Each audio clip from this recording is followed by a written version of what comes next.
শিক্ষার্থীদের আন্দোলনের সময় ইন্টারনেট বন্ধের সঙ্গে জড়িতদের বিরুদ্ধে ব্যবস্থা নেওয়ার কথা জানিয়েছেন আইসিটি উপদেষ্টা নাহিদ ইসলাম।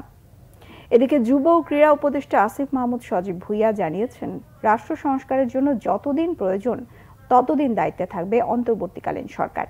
সচিবালয়ে প্রথম অফিস করতে এসে তারা এসব কথা বলেন। আইসিটি উপদেষ্টা নাহিদ ইসলাম বলেন, ইন্টারনেট সেবা একটি মানবাধিকারের বিষয়, তাই ইন্টারনেট কমানো বা বন্ধ করে দেওয়া মানবাধিকার লঙ্ঘন। এ ধরনের কাজ যেন আর না হয় সেদিকে নজর থাকবে।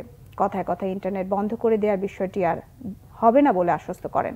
যুব ক্রীড়া উপদেষ্টা আসিফ মাহমুদ বলেন, পুরো দেশকে ঢেলে সাজাতে চান, ব্যক্তির জায়গা থেকে নয়, সিস্টেমকে ঢেলে সাজানো দরকার, যেন যেই আসুক অনিয়ম দুর্নীতি আর কখনো ফিরে আসতে না পারে। শেখ হাসিনা জাতীয় যুব ইনস্টিটিউটের নাম পরিবর্তনের কথাও জানান তিনি। মৎস্য প্রাণী সম্পদ উপদেষ্টা ফরিদা আক্তার বলেন, চাঁদাবাজির কারণেই পণ্যের দাম বেড়ে যায়, অনিয়মের কোনো সুযোগ রাখা উচিত হবে না। সমস্যাগুলো চিহ্নিত করার কথা বলেন তিনি। অন্যদিকে স্থানীয় সরকার উপদেষ্টা এফ হাসান আরিফ বলেন, নানা ভুলের কারণে মানুষের হয়রানি হচ্ছে, ভুলগুলো যতটা মিনিমাইজ করা যায় তা করা হবে। পুরো সরকারটাই একটা চ্যালেঞ্জ, দেশের চলমান অবস্থায় চ্যালেঞ্জের বলে মন্তব্য তার।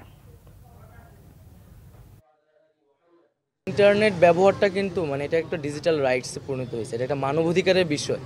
তো ইন্টারনেট বন্ধ বলেন বা সেটাকে সীমিত পর্যায়ে নিয়ে আসা, এই মানবাধিকার বিষয়টাকে মাথায় রেখেই করতে হবে, যাতে কারো মানবাধিকার লঙ্ঘিত না হয় এবং তথ্যের অবাধ প্রবাহ থাকে, যাতে সাংবাদিক সহ শুরু করে সবাই সেই সত্যটি জানতে পারে।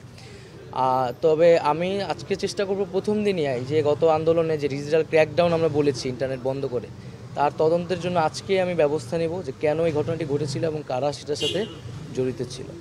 যুব ক্রীড়া মন্ত্রণালয়ের অধীনে শেখ হাসিনা জাতীয় যুব উন্নয়ন ইনস্টিটিউট আছে। আমরা এটার নাম পরিবর্তন করতে চাই, যেহেতু বাংলাদেশে একটা ম্যাসাকারের সাথে শেখ হাসিনার নাম জড়িত আছে এবং হাজার সহস্র ছাত্র জনতা মারা গিয়েছে। আমরা মনে করি তিনি এর সাথে সরাসরি যুক্ত এবং সেই জায়গা থেকে এটা শুধু আমাদের মন্ত্রণালয়ে না, প্রত্যেকটি স্থানে এটা করা হবে। তো শেখ হাসিনা জাতীয় যুব উন্নয়ন ইনস্টিটিউটের নামটা আমরা পরিবর্তন করে বাংলাদেশ জাতীয় যুব উন্নয়ন ইনস্টিটিউট করছি এবং এই বিষয়ে প্রসেস চলমান থাকবে এবং দ্রুতই এটা কমপ্লিট হবে।